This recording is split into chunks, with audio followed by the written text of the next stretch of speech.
Karamana ke dufuni akkam gaariidha gooftaa koo akkam gaariidha gooftaa koo namarraa anfachiisaan rakkoo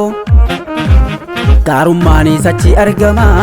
qulqullootoo bishamalni kee qulqullootoo bishamalni kee diinaan innanamuu namni sitti fiigee aara galfii qaba manni kee aara galfii qaba manni kee aara galfii qaba manni kee aara galfii qaba manni kee aara galfii qaba manni kee aara galfii qaba manni kee aara galfii qaba manni kee aara galfii qaba manni kee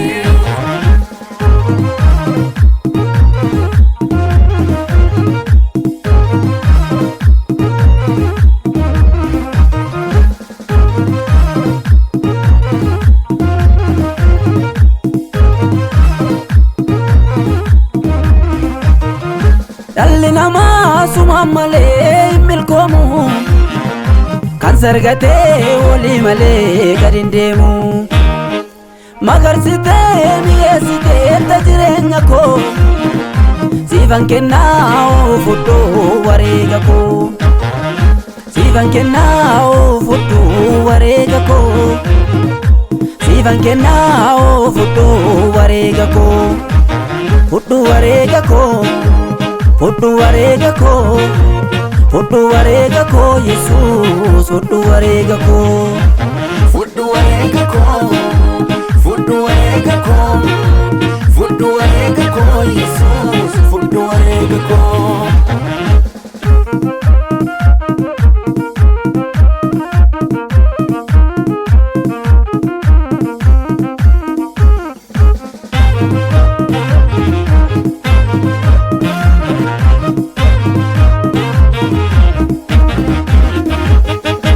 abdiin qabu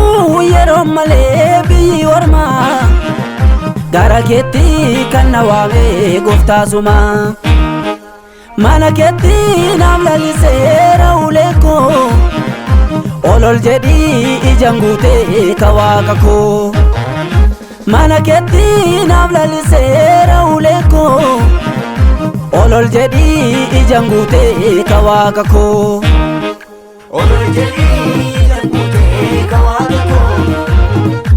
ol jedhii ijaan guutee ka waaqa koo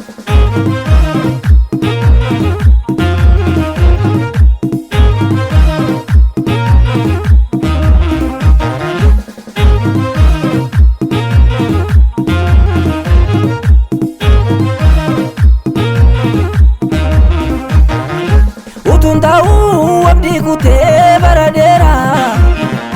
siin argadhee cufaan manaa koo baanameera ol seenteetu surraa yaanaa kennaa badhaaftee kan gajjedhee gooftaa boquu kollaaf kaaftee utuun ta'uu abdii kutee baradeera siin argadhee cufaan manaa koo baanameera ol seenteetu surraa yaanaa kennaa badhaaftee kan gajjedhee gooftaa boquu kollaaf kaaftee maadhaa fayyifte koo himeen fitu ulfaadhu waaqa koo maadhaa fayyifte koo himeen fitu ulfaadhu waaqa koo maadhaa fayyifte koo himeen fitu ulfaadhu waaqa koo maadhaa fayyifte koo himeen fitu ulfaadhu waaqa koo maadhaa fayyifte koo himeen fitu ulfaadhu waaqa koo maadhaa fayyifte koo himeen fitu ulfaadhu waaqa koo ulfaadhu waaqa koo ulfaadhu waaqa koo ulfaadhu waaqa koo